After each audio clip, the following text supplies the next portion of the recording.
Pour l'instant, c'est parce que c'est des crèmes solaires qui sont neuves. Les amis, aujourd'hui, c'est jeudi, il est 11h30, je viens de terminer du rangement, du ménage, j'ai fait petite vaisselle, nettoyage de cuisine. Il est du coup 11h37, Bibou est en train de faire un live, comme tous les jeudis matin. Vous avez pris l'habitude maintenant pour la plupart d'entre vous. Le jeudi matin c'est à 11h. Le planning de live il est mis à jour sur Twitch, je m'en suis occupé. Donc vous avez en un clic, vous avez accès au programme. Vous allez sur l'onglet programme ou calendrier et vous avez les 4 jours de live avec les horaires. Et là ce matin elle a fait un live sur sa routine beauté. Enfin elle est en train de le faire. Ça parle de cheveux, de peau, de machin. C'est pas un sujet qui la passionne. Mais elle le fait une fois dans l'année. Voilà. Vous l'avez remarqué, même à l'époque où elle faisait des vidéos face cam, elle parlait pas beaucoup de beauté.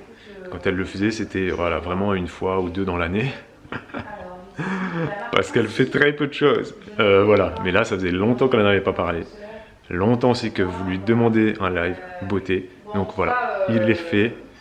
Et il n'y en aura pas d'autres, je pense, avant l'année prochaine. Une fois par jour, généralement. Je le fais plus en été qu'en hiver, même si je devrais aussi le faire en hiver. Bienvenue la beste. Noémie est avec mamie, elles sont en train de jouer à l'étage. Donc c'est cool, hein, elles ont profité de leur mamie pendant 4 jours là, cette semaine. Et les filles sont à l'école. Et là, je suis dans notre chambre d'amis, voilà. Hein, avec ce petit matelas gonflable. Voilà, le lit n'est pas fait, absolument pas fait, je m'en suis pas occupé. Et on va faire un petit retour sur ce matelas gonflable là, on vous en a parlé il y a 2 ou 3 vlogs d'en arrière. Et effectivement, c'est assez froid quand tu dors dessus. Et il y a plusieurs, tous les abonnés là, tous ceux qui nous ont parlé de ce matelas là, ils ont dit c'est super ce type de matelas. Parce que c'est quand même assez épais, honnêtement, tu dors quand même assez bien dedans. Ça reste du camping, ça reste du dépannage, tu vas pas dormir à l'année, hein, c'est pas fait pour dormir à l'année de toute façon dessus. Sinon c'est mort, le truc il se dégonfle, je pense très vite. C'est un truc d'appoint, tu utilises 3-4 jours de temps en temps, voilà. Hein, c'est pas un truc que tu laisses gonfler pendant 4 mois d'affilée. Mais par contre c'est froid parce qu'il y a de l'air dedans, etc. Donc astuce, voilà, effectivement il y a une abonnée qui a dit une phrase très simple, elle a dit « Ce type de matelas c'est pour le camping ». Et même si tu l'utilises en intérieur, il faut l'utiliser comme si tu étais au camping. Donc mettre une protection effectivement entre le sol et le matelas. Également mettre, pourquoi pas, un plaid ou une couverture sous ton draps, comme ça te réchauffe bien. Et elle, carrément, ce qu'elle fait, elle dort habillée dessus parce que, voilà, elle dort vraiment comme si elle était dans un camping avec son sac de couchage et son truc. Bon, nous non, on continue à dormir dans une tenue d'Ève et d'Adam, mais par contre, on a mis plaid, etc. Et là, cette nuit, on a vraiment bien dormi, vraiment. Non, nuançons, on n'a pas vraiment bien dormi, on n'est pas dans un hôtel 4 étoiles. On a dormi sans avoir froid, voilà. C'est ça que je voulais dire, voilà. Après, c'est pas aussi bien que ton lit normal. Bah oui, c'est du gonflable, ça coûte 40 €, c'est un truc de camping. Mais ça dépanne. C'est l'heure de la sieste. C'est l'heure de la sieste. Et attends, regarde ce que je voulais montrer, moi. Et Bibou, elle a toujours mes bottes. Ça, là. En plus, mon pied, il nage dedans. Ça, c'est pas... Je peux l'enlever sans que la botte, elle bouge, tu sais. Mais déjà, moi, elles sont trop grandes, alors... Et pourquoi est-ce que tu as pris mes bottes? Parce que du coup, moi... Si je vais aller dans le jardin, j'ai ça, des baskets. De toute façon, tu veux pas aller dans le jardin, mais il pleut, il fait froid, il y a du vent. Déjà, il pleut pas, de 1. De 2, le vent, il est pas froid du tout. Non, mais il est insupportable. Et il est un peu fort, c'est vrai. Mais pourquoi t'as mes bottes? Dénonce-toi. Oui, j'avoue, j'ai laissé les miennes sous la pluie. Tout est sous la pluie. Mais tout, c'est-à-dire que j'ai même laissé des outils dehors et là en plus j'étais en train de... Tes sabots sont sous la pluie. Je trouve plus ma pelle, je sais pas ce que j'en ai fait, je la trouve pas ma pelle et ça me désespère parce que j'en ai besoin. Tout ce que tu as mis à traîner dans le jardin, tu le rassembles. Ouais, mais j'ai perdu ma pelle, mais je suis pas sûre que ce soit moi qui l'ai perdu, c'est peut-être les enfants la pelle. Pars à la quête. Bibou, elle sème tout le temps des choses, je vous l'ai déjà dit. Hein. Oui, mais c'est pas de ma faute, c'est génétique. C'est héréditaire, mais oui, désolé. Mais au moins ça s'améliore parce que ma maman est pire que moi. L'hérédité... Donc j'espère que mes enfants seront mieux que moi. L'hérédité à bon dos, hein. Mais hein c'est réel. Hein, l'hérédité à bon dos pour souvent pas mal de maux et de maladies. Hein, on met ça souvent sur le compte de nos parents, c'est héréditaire. Hein, ouais. Dans mon dernier live jardin, je vous ai fait un tour assez détaillé de l'évolution du jardin. Je vous ai montré pas mal de trucs, pas tout parce que j'aime bien étaler en fait au fur et à mesure comment je vous présente le truc. Mais ceux qui ne suivent pas les lives, vous l'avez donc raté. Alors je vous mets quelques images, vous allez voir donc quelques trucs que j'ai mis. On a des petites fraises qui arrivent. On a des fruits rouges aussi, donc des cassis, des groseilles, des framboises qui sont en train d'arriver, des mûres aussi et des mûres framboises. Alors je suis très contente, j'ai hâte de voir ça. Et il y a aussi des betteraves, on a des blettes, des carottes, des aroches, des épinards, pas mal de trucs. Donc je vous ai pas tout montré, mais vous avez quand même quelques petites images du jardin. Et puis n'hésitez pas à venir dans 2 lundis, enfin je vous redirai ça de toute façon en vlog, mais il y aura un prochain live jardin qui arrivera. Donc vous aurez à nouveau une petite visite pour voir l'évolution du potager. Moi je suis personnellement admiratif de tout ce que Bibou a fait en 4 mois. Bon, c'est vrai, ouais, ça me fait... Non, parce que t'as pas commencé en janvier, t'as commencé quand? Non, j'ai commencé On est arrivé ici tranquillement. en janvier. Oui, j'ai commencé mi-janvier, on va dire début février. Les semis. Ah, les semis, j'ai commencé en février. Ouais, mais là, je vous ai pas montré les... Si, j'ai commencé, il y a des trucs que j'ai commencé en février, notamment les épinards. Non, c'était peut-être mars. Bref, je sais plus. Ouais, il y a vraiment énormément de choses qui poussent et du coup, ça rend le terrain... vivant. Plus beau, plus agréable à regarder, c'est pas plat et puis c'est vivant, ouais, c'est ça. Ouais, c'est ça, parce que quand on est arrivé... Mais j'ai hâte de récolter quand même, parce que c'est bien beau de voir les trucs pousser, mais moi je suis très impatient. Hein. Bah oui, après on a commencé à récolter déjà un petit peu de verdure, voilà, oui, des herbes aromatiques et tout ça. Babou n'aime pas les radis, donc bon, il est pas concerné, mais on a quand même ramassé quelques radis, donc les filles sont contentes. Je suis pas fan. Voilà, et puis après, bah, bientôt on aura tout ce qui va être blettes. On aura aussi les fruits rouges qui arrivent. Les fruits rouges ils vont arriver très très vite, donc ça c'est vraiment chouette. Ah oui, et ça me tarde parce que là les fruits sont là. Et les petits pois, tout ça, ça arrive quand ça? Je sais pas trop, les fèves ça devrait pas tarder. Je vous ai montré aussi des fèves qui sont bien en fleurs, donc on devrait avoir des fèves bientôt. Et je vous les ai pas filmées, mais on a aussi des cerises qui arrivent. Oh là là. Voilà, les cerises. Ah, les figues, il y a pas mal. Il y a des figues aussi et elles grossissent bien. Ça va être bon quand tu vas commencer à tout récolter là. Ouais, ça va être chouette. Ça va être chouette, ça me tarde.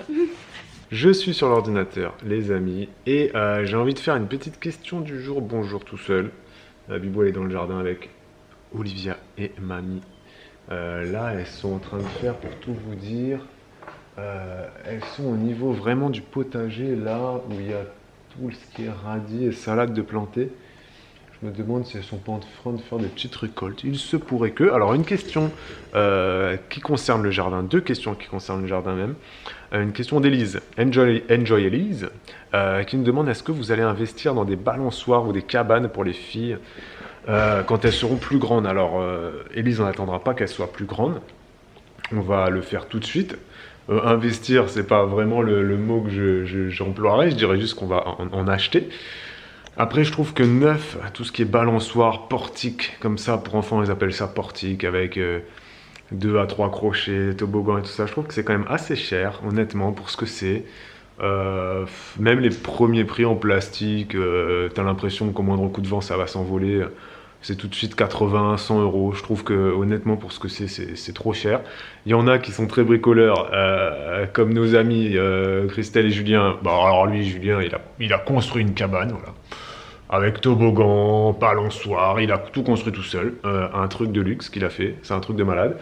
Nous, évidemment, on ne pourra jamais faire ça. Donc, ce que j'essaye de faire en ce moment, c'est de chercher sur le bon coin des balançoires d'occasion qui soient quand même de qualité. J'ai pas envie du truc en ferraille, tout pourri, tout petit, ou encore moins en plastique. Non, faut que ça soit en bois et que ça soit pas trop vieux, donc c'est compliqué.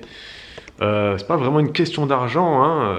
100 euros, c'est pas non plus ça qui me freine. Mais c'est juste que pour ce que c'est, je trouve que c'est cher. Donc je préfère acheter quelque chose à 100 euros sur le bon coin et que ce soit de meilleure qualité que les premiers prix neufs. Voilà, donc je cherche, je trouve pas.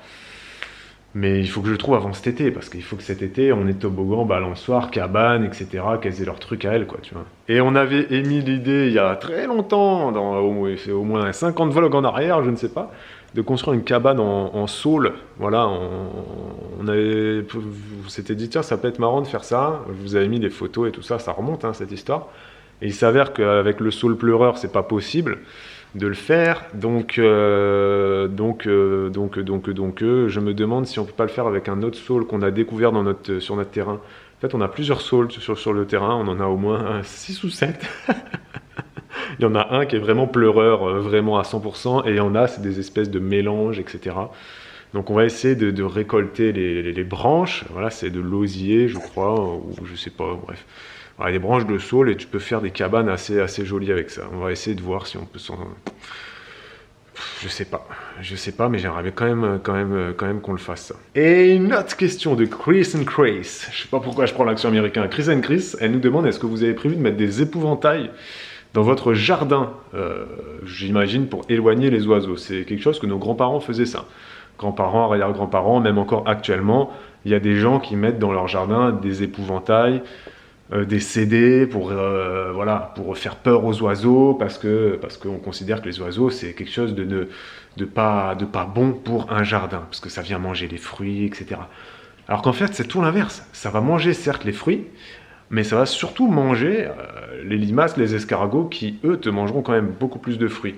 Donc avoir plein d'oiseaux sur ton terrain, même si tu as un potager, c'est pas du tout gênant. C'est pas du tout gênant, vraiment. Alors si, quand tu sèmes, ceux qui font de l'agriculture monoculture, les agriculteurs, et qui sèment vraiment à même la terre, voilà, bah là ouais, les oiseaux c'est relou, parce que tu les vois, les oiseaux, dès que les agriculteurs ils sèment, ils viennent et ils chipent les graines. C'est pour ça que les agriculteurs ils sèment en masse. Parce que voilà, ils savent très bien qu'après ils vont se faire bouffer des trucs. Mais dans un potager familial, c'est absolument pas gênant les oiseaux, et c'est même j'allais dire un délice, un régal, un bonheur. C'est une chance d'avoir des oiseaux, et c'est encore mieux d'avoir des rapaces, parce que les rapaces ça mange aussi les souris, ça mange aussi, bref, voilà. Donc plus il y a d'oiseaux, plus on est content. Il en faudra encore plus. On en a compté là, on en a compté sur le terrain. On a 2 coupes de pie, je crois, des moineaux, des rouges-gorges, des tourterelles, des mésanges. Voilà. Je cherchais l'espèce d'oiseau bleu là. Vous vous rappelez de cette histoire d'oiseau bleu? Voilà, on a pas mal de petits couples. Je pense qu'on a facile une bonne trentaine d'oiseaux qui sont vraiment sur le terrain, implantés quoi, vraiment. Et puis il y a des oisillons, on entend les nids, tout ça. Il y a des pigeons aussi, il y a des couples de pigeons. Et il y a des rapaces qui volent, mais qui ne sont pas implantés chez nous. J'ai l'impression qu'ils sont plus loin, c'est dommage. J'aimerais bien qu'ils viennent plus ici, tu vois. Et on a même eu des canards sauvages qui sont venus nous squatter le terrain un matin. Ils ont tout bouffé, hein, tous les limaces et tout, ils ont tout bouffé. Et des hérons aussi qui sont venus. Donc voilà, on a pas mal de trucs. Les amis, il est quasiment 16h. Je reviens d'un petit séjour au jardin dans le vent. J'ai déterré des topinambours avec maman, parce que il y en a vraiment beaucoup. En fait, on est envahi par les topinambours à un endroit du jardin, donc c'est assez embêtant. C'est pas moi qui les ai plantés en plus, hein. Ils étaient déjà là, je les découvre parce qu'ils germent, donc je les ai enlevés parce qu'ils sont vraiment très mal situés. Et elle a fait une bonne récolte, on en a un bon kilo de topinambours, donc elle repart avec, parce que ma mère adore ça, et voilà, donc elle repart avec les topinambours. J'en ai planté à un endroit où ça pourrait être contrôlé du coup. Et puis là, je lui ai préparé des plateaux avec plein de petits plants que j'avais préparés pour eux. Donc je suis très contente, parce que je dis, pour une fois, c'est elle qui repart de la maison avec un trésor végétal. J'ai fait 3 grands plateaux, il y a plein de trucs dedans. Il y a des poivrons, des aubergines, des maïs, un peu tout et n'importe quoi, voilà. Et je suis contente. D'habitude, à chaque fois que je parte chez eux, je repars toujours avec plein de plantes. Et ben là, c'est leur tour, voilà. Et Noémie sort de la sieste, elle a fait une bonne sieste. Elle a fait bien 2h30 là. Oui. Donc on est content, c'est bien, c'est une première. Après il faut dire qu'elle s'est levée assez tôt ce matin, elle était fatiguée. Hier elle a fait une sieste qui était assez courte, et elle s'est levée un petit peu de mauvais poil. Ça faisait 2 jours là qu'elle dormait pas très bien l'après-midi. Donc elle s'est rattrapée. Et j'espère que demain le soleil va revenir un petit peu, parce que c'est vraiment bizarre. Et puis on a énormément de vent, c'est impressionnant. Mais bon, quand on est en train de travailler dans le jardin, ça va, ça réchauffe quand même assez bien. Voilà, donc je pense que d'ici la fin de la semaine, prochain jour de soleil, je vais aller faire mes plantations. Et voilà, les tomates vont partir en pleine terre, les courges aussi. Normalement, on commence à bien s'éloigner là des risques de gelée, et à 10 jours, il n'y a pas de gelée de prévu. Donc je vais commencer à activement planter en pleine terre.